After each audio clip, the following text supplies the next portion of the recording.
किसी ने बड़े ही कमाल की बात कही है। हमें हम है तो क्या हम है, तुम्हें तुम हो तो क्या तुम हो। नमस्कार दोस्तों, मैं गुंजन आप सभी का फिर से एक बार हार्दिक स्वागत करते हैं आपके अपने YouTube channel Bharat exam solution पर। दोस्तों, आज हमने जेपीएससी के एग्जाम के दृष्टिकोण से एक टॉपिक पढ़ने वाले हैं जिसका नाम है मुंडा शासन व्यवस्था, जिसे आज हम लोग अध्ययन करने वाले हैं। तो चलिए आज की सेशन की शुरुआत करते हैं और देखते हैं कि क्या कुछ सीख पाते हैं और क्या इनमें विशेषताएं हैं मुंडा शासन व्यवस्था में। तो सबसे पहले मुंडा शासन व्यवस्था। ये जो मुंडा शासन व्यवस्था है, मुंडा जनजाति की शासन व्यवस्था को मुंडा शासन व्यवस्था कहा जाता है। मुंडा शब्द का सामान्य अर्थ विशिष्ट व्यक्ति या तथा विशिष्ट अर्थ गांव राजनीतिक प्रमुख होता है। मुंडा शासन व्यवस्था से संबंधित महत्वपूर्ण पदों, संगठनों एवं संबंधित तथ्यों का विवरण निम्नवत दिया गया है।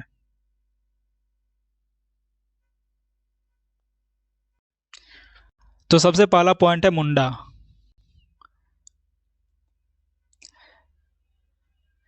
यह मुंडा गांव का प्रधान होता है, सबसे पहला चीज। और मुंडा का जो पद होता है ना, यह वंशानुगत होता है। इसका प्रमुख कार्य ग्रामीणों से लगान वसूलना,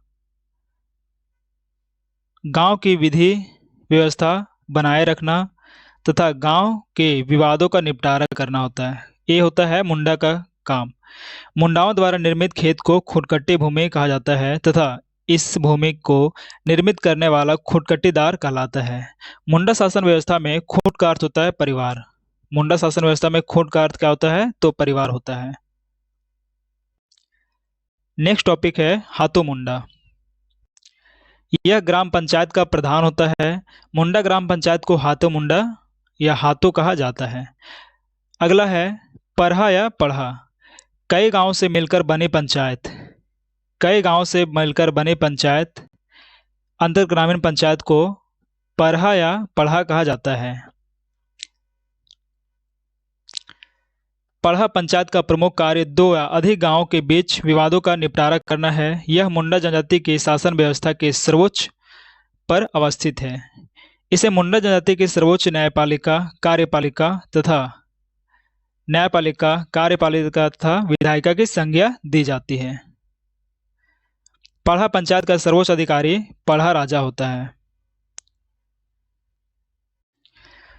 पढ़ा के अन्य प्रमुख अधिकारी कुंवर, लाल तथा कारतो होते हैं।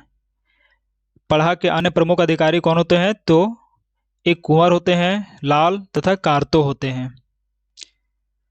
विभिन्न अधिकारियों का विवरण निम्नवत है। ठाकुर। ठाकुर जो होते हैं वह पढ़ा का राजा का सहायक होता है। दीवान। दीवान पढ़ा राजा का मंत्री होता है। पांडे। दस्तावेजों का रखरखाव करने वाला अधिकारी। बरकंदाज का जो होता है पद, वह गांव का सिपाही का होता है।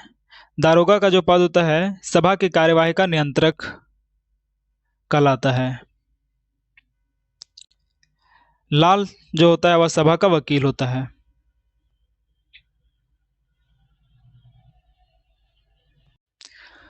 परंपरागत मुंडा प्रशासन में महिलाओं को उच्च स्थान प्रदान नहीं किया जाता था। अखड़ा। पढ़ा पंचायत स्थल को अखड़ा कहा जाता है। यह गांव का सांस्कृतिक केंद्र भी होता है। अगला टॉपिक है मानकी। पढ़ा पंचायत के प्रधान को मानकी कहा जाता है तथा यह पद वंशानुगत होता है। नेक्स्ट है पाहन। मुंडा गांव का धार्मिक प्रधान पाहन कहलाता है। पाहन गांव में शांति बनाए रखने हेतु पूजा पाठ तथा बलि चढ़ाने का कार्य करता है।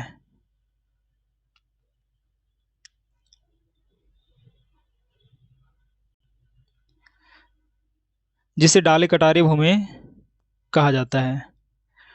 इन कार्यों के संचालन हेतु पाहन को लगान मुक्ति भूमि प्रदान की जाती है, जिसे क्या कहते हैं, डाली कटारी भूमि कहते हैं।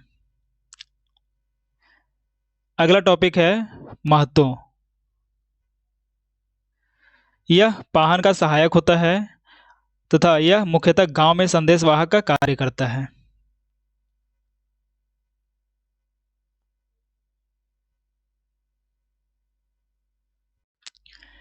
गांव को भूत प्रेत के प्रकोप से बचाने हेतु पाहन द्वारा विशेष पूजा की जाती है। इस हेतु पाहन को अतिरिक्त भूमि प्रदान की जाती है जिसे भूतखेता कहा जाता है। इसकी उपज या आय से भूत प्रेत की पूजा व्यवस्था का संचालन किया जाता है। पुजार या पनभरा। पाहन का सहायक पुजार पनभरा कहलाता है। ये चीज़ आप याद रखेंगे, ये काफ़ी इंपॉर्टेंट है। पढ़ा राजा। अगला टॉपिक है पढ़ा राजा। यह पढ़ा पंचायत का सर्वोच्च अधिकारी होता है। पढ़ा राजा जो होता है यह मुंडा शासन व्यवस्था में पढ़ा राजा का सर्वोच्च अधिकारी कहलाता है। अन्य तथ्य की अगर हम बात करें तो इस जनजाति की शासन व्यवस्था में दीवान ठाकुर कोतवाल पांडे कर्ता लाल आदि नामक अधिकारी होते हैं जो पढ़ा राजा को शासन संचालन में सहयोग करते हैं।